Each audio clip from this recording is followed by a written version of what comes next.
This is Tim. And Mulele. And this is Critiquing Comics.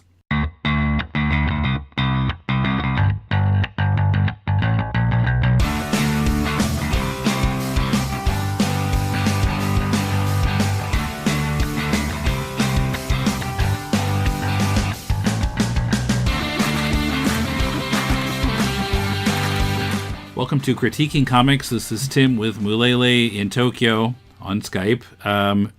And a couple things this time. A little later in the show, we want to talk about the comics event we had here in Tokyo last night, the meetup, at which he and I both had presentations. But first of all, we're going to get back to the pitch page from Irrational Comics, this year's iteration. We talked about the first of the 5 comics on it last episode. We're going to do 2 more this time and the last 2 next time. So comic number 2 on the page is called Osaka Mime by Andy Levy. It's a horror comic influenced by Tokyo Ghoul. Pretty clear from the name.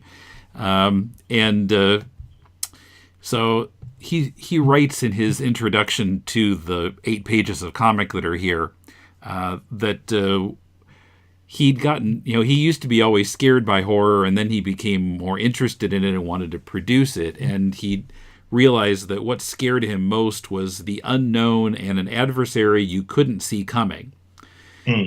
So the scary thing in this comic is one or more mimes who take the form of the last person they ate. Then they look like a human. They look like somebody that other people know, and it makes it easier for them to get their next meal. So what we have in the 8 pages, now I should remind people that what the pitch page is doing is giving writers a chance to show their stuff, and Irrational Comics provides the artist. So what we're primarily doing here is critiquing the writer in this case. So what we see in the 8 pages is the mime, taking out a couple of victims. It's a man and woman. The man goes off. It's late at night. The man goes off to pee in an alleyway, gets eaten. Then the mime comes out, looking like the guy it just killed, and then goes off with the girlfriend, and then eats the girlfriend too. And then we go to a couple of police detectives who are apparently going to solve this case. They're on the supernatural detail, or I forgot what the exact terminology was. Yeah, I forgot too. But so they're on the beat and run across someone who they think they know, who is actually a mime disguised as that person. And I thought it was a pretty good use of the 8 pages. I mean, you have to kind of cram in the highlights here to give the readers who are reading all 5 comics, some idea of, if this is a comic that they'd like to see more of.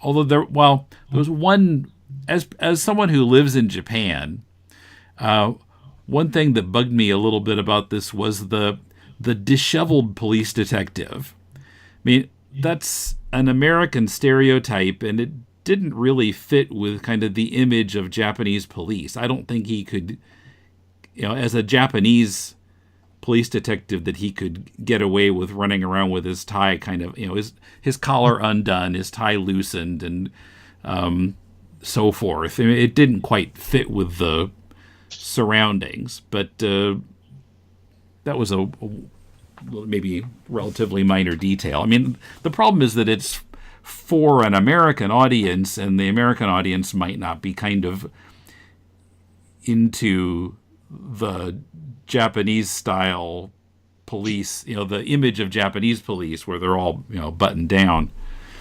But anyway, what did you think of it? I quite liked it. I thought, yeah, very good use of the 8 pages. The story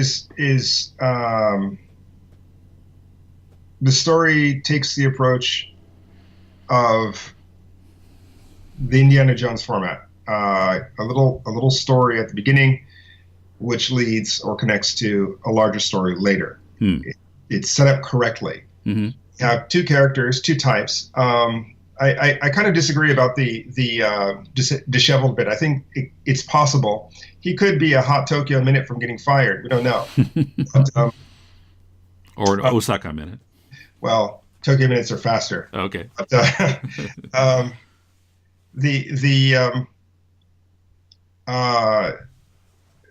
I think the point, though, is to show clearly that he is jaded. He sees the world for what it is, and he doesn't quite say he's had enough, but he is kind of broken. Mm-hmm. I mean, they don't go that far as to say that to say explicitly that he's broken, but he's a bit world weary. They set up the bad guy, even though they shoot one of the bad guys. We don't know. We're assuming that there's going to be more. They show how bad the bad guy is and how difficult it is to spot the bad guy, but the jaded cop kind of knows his way. Mm-hmm. That stuff. They even talk about that stuff, setting it up. They also set up the two characters quite well. We have the jaded cop, who's very clear. It's his story. He's the main guy. But we also set up the other character, who's a little bit more clean cut. He's the stereotypical, very tight necktie. Everything's perfect. Works out at the gym 3 days a week.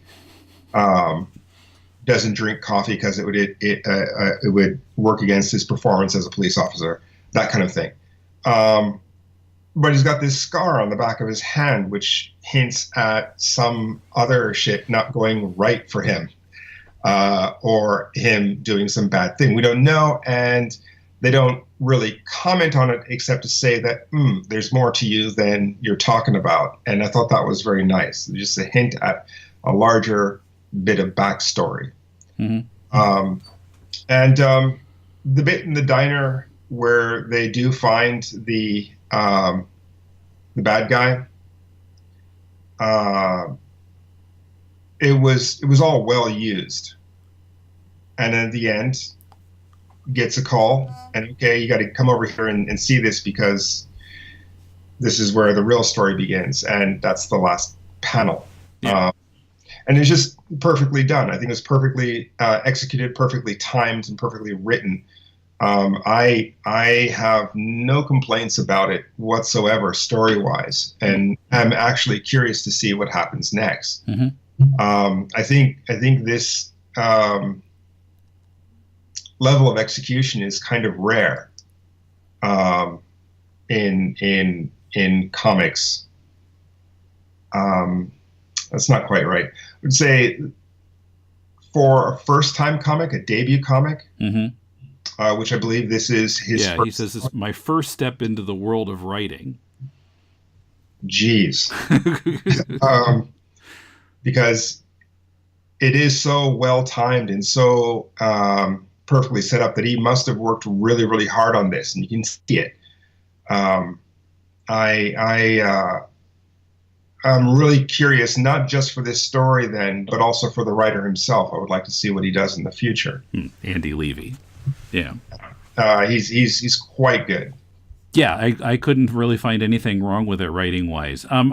Now, of course, we're not really talking about the art here, but I did have a question about something in the art. We don't even know the name of the artist here, but he's done this comic, he or she has done this comic in a 9-panel grid. Yeah. Now, of course, sometimes 2 or more panels are joined together. But on that first page, when the guy is taken out in the alley, the mime turns its hand into a spike and runs the spike through the back of the guy's head. Yeah. Now, that shot is spread across the bottom row, but it's still broken up into 3 panels. Yeah. And I mean, that can be an effective device for, like, if you want to highlight particular bits of the shot, but I wasn't sure there was any purpose in doing it here. Do you think that it's useful to break that into 3 panels? Yeah, actually, it does highlight the entry wound and the look of horror on the victim's face and the point of the spike at the end, which seems to be carrying a molar. It's got something on it, yeah, some bit of him. Yeah, well, I'm assuming that it's a tooth, not a bit of brain, but regardless, I think it does kind of hit those 3 things. But other than that, I don't know if Alan Moore was the first to do it, but it seems like an Alan Moore trick. I mean, with Watchmen, you'd see this kind of thing all the time, and right, Watchmen Dave Gibbons' art, yeah, was the 9-grid thing from start to finish. Mm-hmm. Yeah. And they did this. They joined the panel sometimes, and it seems that the artist, or perhaps the writer, instructed the artist to do this. Because if I'm not mistaken, the next story that we're going to review is the same artist. It does look like the same artist, yeah, but it's not a 9-panel grid at all. It's completely a different concept, and I don't want to go too far, but I probably will. It seems to me that the artist was inspired by the story to a certain extent, because there seems to be a lot more work in the production here than there is in the next story. There's more detail, there's more nuance. It's tightly rendered in both cases, but I'm not sure if that's an amount of instruction that this writer gave to the artist, or if the artist himself was just feeling inspired by the story. Yeah, I don't have any information on how much, and I imagine it depends on the writer, but how much instruction they give to the artist. But it might be that Andy Levy is a bit of an Alan Moore type and is giving the artist instructions about page layout and so forth. So this might be a writing thing I'm talking about after all. Yeah, it could be, because it does seem to be very accurate, or I should say, I think some of the panels in the second comic, which we'll get to, which are one shot, would be 3 panels here. And I think there would be 3 different angles, and it'd be just a little bit more, there's a subtlety or a nuance to that type of storytelling. Yeah, it's different pacing. Yeah, well, yeah, the pacing, sorry, not storytelling. The pacing is just more delicate, and it offers the characters room to really breathe. Whereas in the subsequent one, just having one panel, the image is static, and the characters have to kind of live and die on that one shot. Okay. So I'm willing to give the benefit of the doubt to the writer that he instructed the artist to do a 9-grid. Andy Levy is the next Alan Moore. You heard it here. Well, he's good for his first time out, but I think even Alan Moore isn't Alan Moore anymore. Right.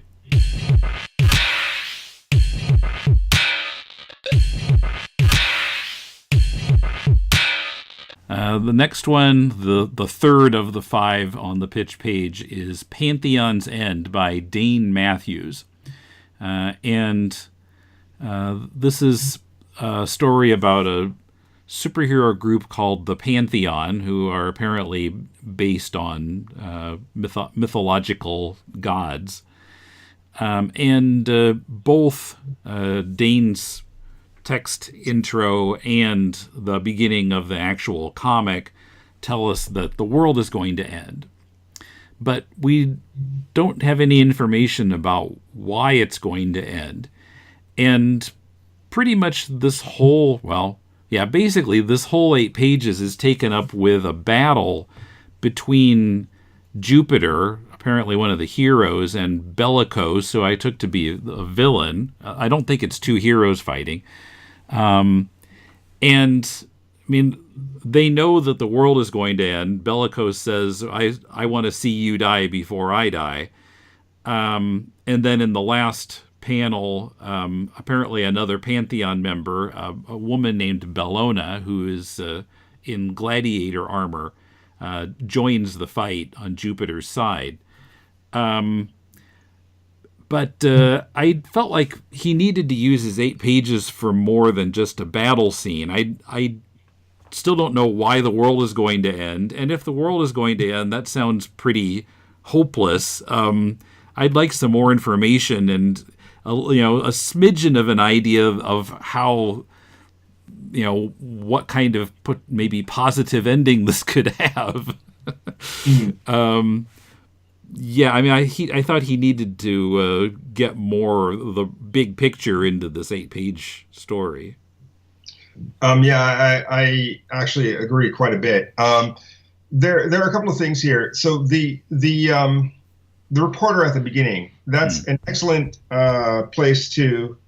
In fact, the entire purpose of that reporter is to just add detail or to set up what's going on. And what he gives us is there's a strange phenomenon that is happening all around the world. And we don't know what it is, but it's killing billions. And if that's all we get, I don't know that it was necessary to have the reporter. Yeah, well, and then he says maybe Bellicose is the cause of the global destruction, which I suspect is a red herring. So we're not really given anything here. Yeah, it would have been much better had the reporter been just a little bit more informed and actually given us something. The problem of it is this is kind of the reality of TV now. Some asshole on the screen who doesn't know what the fuck he's talking about, but yes, the president is getting out of his limo. He's walking up the stairs. He's gone inside. There you have it. He's gone inside, and that's the news. And so it's the same thing here, but it does nothing for the story itself. Rather than looking at it on its face, look at it for what it actually is supposed to represent, or what it's supposed to actually do function-wise in the comic, which is set up what's about to happen. We pull back from the reporter to see a TV. Just as the reporter gets smashed, the TV goes to static. And the next page, we pull back a little bit more. The hero and villain bust through the wall of the apartment of the guy who's watching the TV that just went blank. Mm-hmm. So that was kind of a nice setup. The way it kind of kept pulling out but kept you in the scene. Mm-hmm. It works well, although I think the just a little bit on the artwork. The heroes take up a lot of the room, and there's not a lot of focus on the guy with the TV. Yeah, I didn't even notice him until you pointed it out. Yeah, I didn't notice him until the second time I looked at the page. But the hero, his psychology in all of this is, I think, pretty correct. He might lose this fight. He doesn't want to lose the fight, but if he wins, he watches everybody die. If he loses, he doesn't have to watch that shit. And it's absurd. He understands that these two superpowered beings would have this fight while the world is ending. Mm-hmm. And I thought that was kind of interesting. I like that. But we need to know why the world is ending, because that setup alone makes clear the end of it, where Bellona, the Pantheon. Yeah, from the Pantheon. Oh, sorry, Pantheon. Yeah, that's the group. Yeah. Um, yeah. If the Pantheon can't save the world, who can? We don't know why she or they could save the world because we don't know what's going on with it. Mm-hmm. If the world is ending, why is this person a Johnny come lately? And Where's she been? Yeah. yeah. So the setup is not clear, and the reporter seems a bit too uninformed for him to take a stab in the dark as to what the cause of the end of the world is, and actually be right. We wouldn't believe it. So if that is in fact that this guy is the cause of the end of the world, and these two heroes are trying to stop him, it wasn't clear enough. Mm-hmm. And so I think it really misses on that point. Had that been set up well, I think an 8-page fight might have been a little bit more justified. I think what it comes down to is there are no stakes clearly defined for the battle itself. And when even the heroes doubting the point of the fight, then the reader also begins to doubt the point of the fight. And we have no information more than he has. So we can't say, no, buddy, buck up. You can win this. And if you win, we'll all live. There's none of that. It's just, yeah, well, that is interesting. Do you want to watch everybody die, or do you want to die yourself? And in Dane Matthews' intro, before the comic starts, he says, the world is ending, for real this time. No ransoms, no giant robots, no scientists with an 11th hour solution. Everything will die and nothing can stop it. So I was kind of like, then why should I read this? Sounds awfully depressing. Well, yeah. I suppose it would be, yeah. Sorry, I just lost my train of thought. But anyway, yeah, it's not so severe that I would have to question reading it. It's just having read it. It seems that a little bit too much of the story is still inside the writer's head, and there's kind of a lack of clarity here. Yeah. I see what you're saying. The good points of it. It's not terrible, but yeah, it just could have used a little bit more information. Yeah, I think it has just that one fatal flaw that we don't know what the stakes are, and that I think is actually the reporter's job, is to set the stakes, and then the hero's job to show his doubts. That's actually a nice insight into the hero. And then at the end, there is another person, but another person to help fight and win the day. But I guess it's also kind of a little bit ill-defined. We don't know how many superheroes or supervillains there are. Yeah, we don't see the other members of the Pantheon. Yeah. Well, okay, so there are these two, but what if there's another bad guy who then punches this other person, Bellona, in the back? It's like one of those standoffs where everybody's pointing a gun at everybody else's head, and then someone else comes up who you didn't see before and points another gun at the main guy, whatever. But yeah, it's not well defined, and I think that's the problem here. Mm-hmm.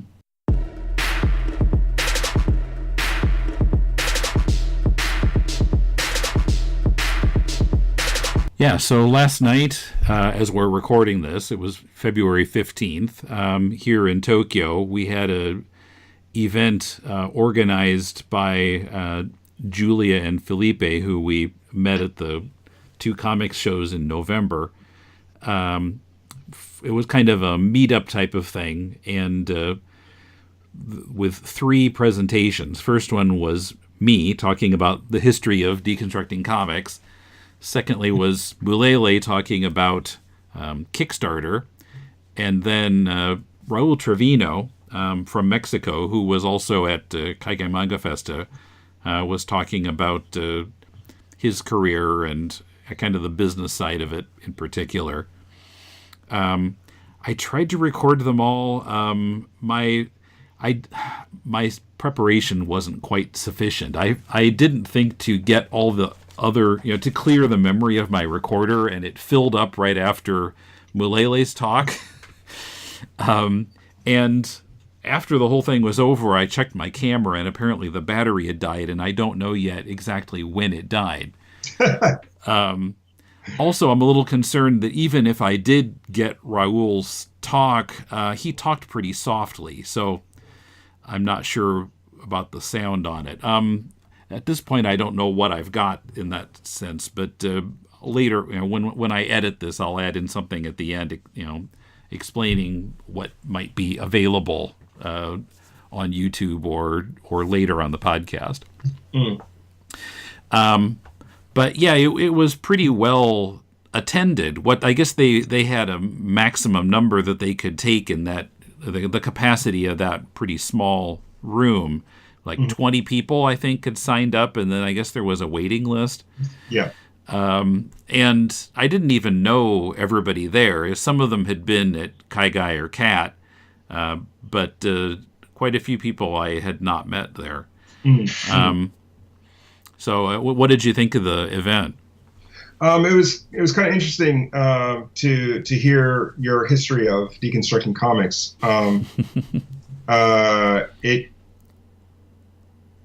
There are a lot of blank spaces for me in the history of it, even though I was there at the beginning and I'm here now. There was a lot of stuff that I'm just not around for. I kind of dipped out around 2006 and did my own thing.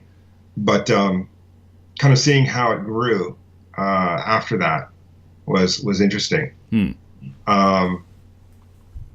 Yeah, you I think gave a very thorough talk on it. Maybe that was why nobody had any questions for me, because I think once somebody did come up to me and say, I had such and such question, but you answered it in the presentation. So I'm like, okay. Yeah, it was thorough, it was well organized, and you covered pretty much all of it, even some bits on monetization and how that went. I felt very disorganized. I thought it was a little bit more organized when I wrote it out, but when I actually went up to read it, it was just like a mess. And I was very nervous and sweating profusely, and I'm not sure if I was mumbling or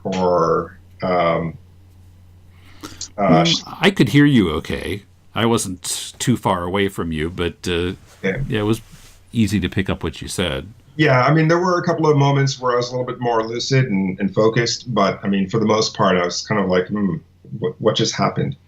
And then during the Q&A, I was actually feeling a little more together. So, I mean, for me, it was kind of a weird thing of realizing that, man, I really have stopped socializing to the point where I just don't talk to people. I have the same problem. Yeah, but it's not who I thought I was, and it's not who I want to be. So I'm going to maybe try and socialize a little more. But I mean, that's my takeaway from my part of it. The most interesting thing for me was Raul and his talk on his career and how he's trying to push things forward. And I would love to talk to him a bit more about some of his experiences and some of what he's trying to do. He was quite interesting. He was also quite a good speaker. I think he was the best out of all of us, and he was the only one who didn't have his speech in his hands. Yeah. Which I was quite envious of, but there was no way I could do that. At least not last. Yeah, well, when I give the TED Talk version of Deconstructing Comics, I'll have to memorize everything, I guess. Yeah. Uh, but as a first event for the group that we were talking uh, for or through, or I don't know what the correct phrase. We were addressing. Yeah, that we were addressing. I think it was actually quite good, quite positive. I liked meeting everybody, and I only talked to a couple of people while I was there, and I had to kind of duck out. But a few people have contacted me on social media afterwards, and so I'll meet more people in the future, I guess. And yeah, I definitely do want to go to the next one, maybe as an audience member rather than a presenter. Right. Yeah, I'm sure they'll invite. Probably some of the other people who were in the room will get invited to present next time. Yeah, yeah. I would say it wasn't advertised very strongly, so I kind of didn't see anything on any of my social media, even though I follow almost every member of that company on Twitter and Facebook and whatnot. Yeah, I'm not sure how they were publicizing it. I mean, I think a lot of it was through this Canvas website for artists, which I guess I didn't realize was started here in Tokyo and is basically kind of just in Tokyo at the moment. Yeah. Even though it was started by a non-Japanese. But they're hoping to scale it up when they can handle doing so. And then like Julia posted on the Deconstructing Comics group on Facebook, and there was some Twitter activity, but yeah, I'm not sure what else they might have done to publicize it. Yeah, yeah. Well, it just kind of slipped through the cracks on my social media, so I just kind of want to make sure it doesn't happen again, because even though this is the first like talk thing that they're doing, they did do one other event previously a couple of weeks ago. Oh, really? Yeah, it's like, so this is like the second one, this month. Oh, okay. I didn't hear anything about the first one. Yeah, and that's a problem. So obviously their advertising needs to scale up a little bit. But I mean, if you only got 20 spots in the audience, then it probably is going to remain somewhat of a local invite only thing. Mm-hmm. But they Periscope it, so they should get the word out for that at least. Right. Yeah, they had streaming video going. Yeah. But yeah, and I definitely want to see more of this kind of thing and want to be involved in this. And you know, even speaking again would be fine, but on something a little bit less me centric. I'd rather focus on talking about stuff that's not me, so I can just sit back and laugh at it. It's kind of hard to sit back and laugh at yourself. I don't have the ego for that yet. I see. Yeah, but I mean, how do you feel about your own performance? Do you want to do something like that again, or are you? Yeah, sure. If anybody wants me to speak at their their thing, I'd be happy to do it. Pay my plane fare. I would like to learn how to present in a more kind of Steve Jobs way.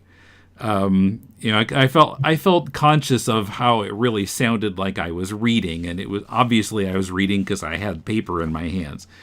But and also the lines that I thought would get laughs didn't get as much laughter as I was sort of hoping they would.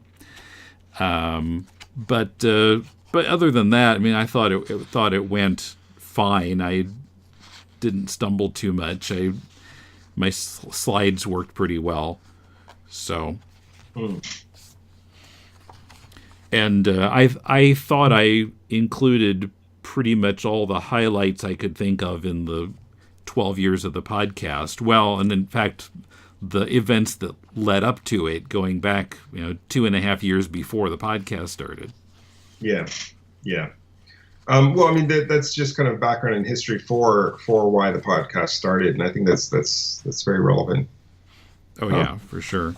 Yeah. I mean, there's so much has happened in 12 years. I couldn't get in quite everything that I might have thought to put in, but I think I got all the highlights.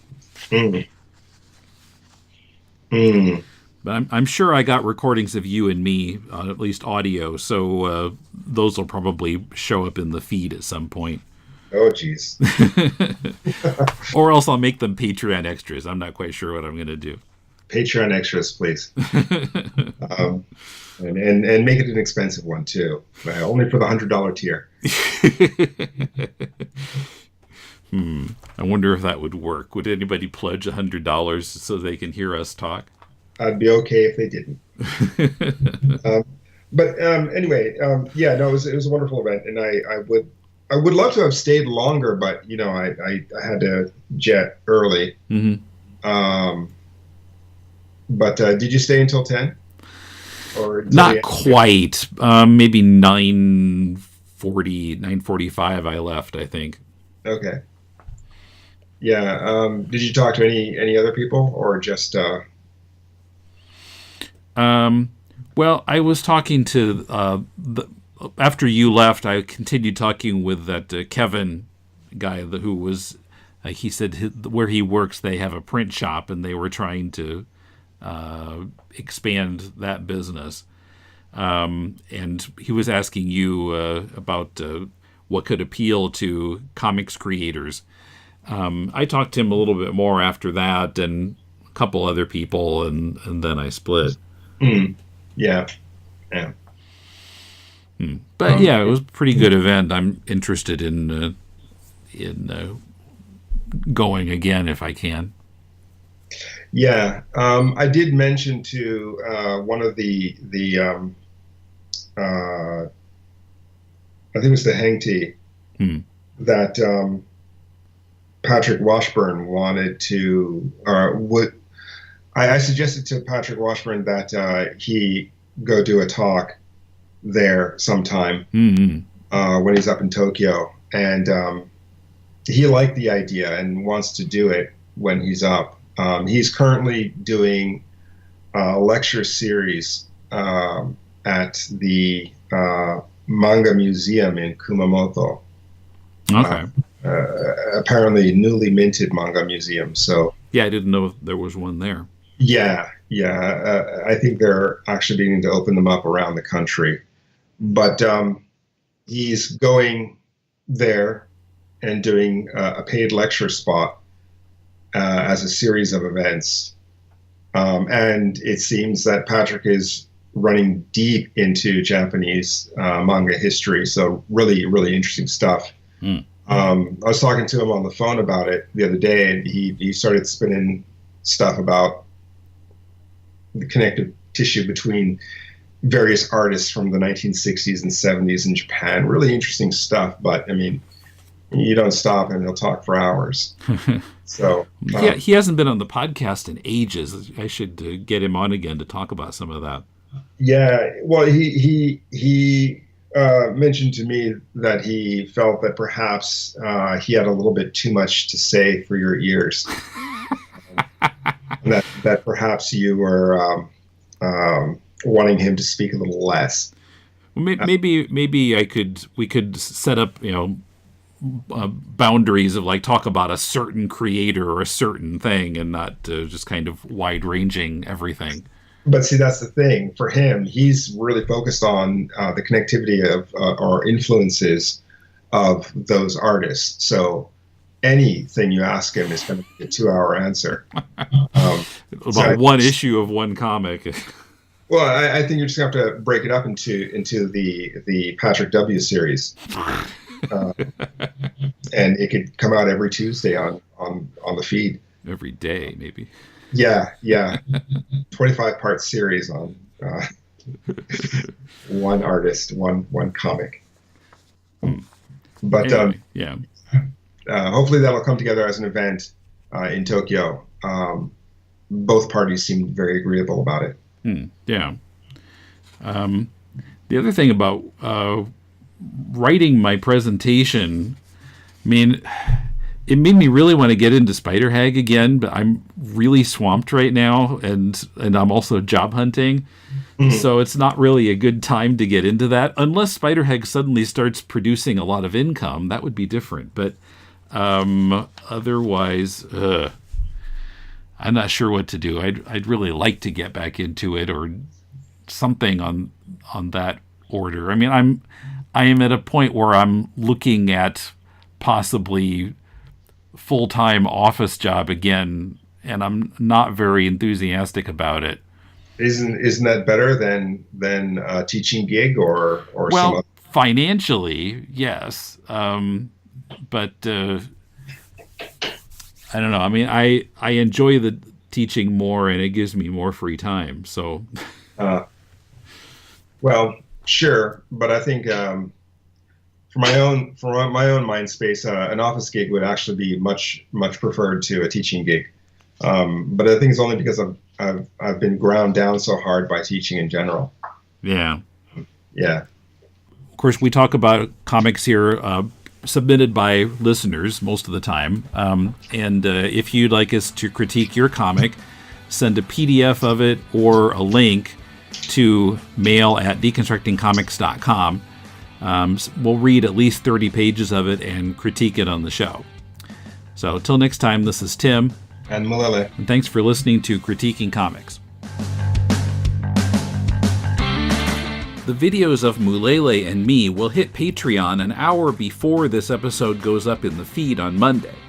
If you're listening on comiccon.com, where our show goes up the Friday before, you'll have to wait a few days. The videos will be available to patrons giving $3 or more at patreon.com/deconcomics. Not sure what the plan is yet for the video of Raoul. We'll let you know. Next week on Deconstructing Comics, a comic about science. See you then.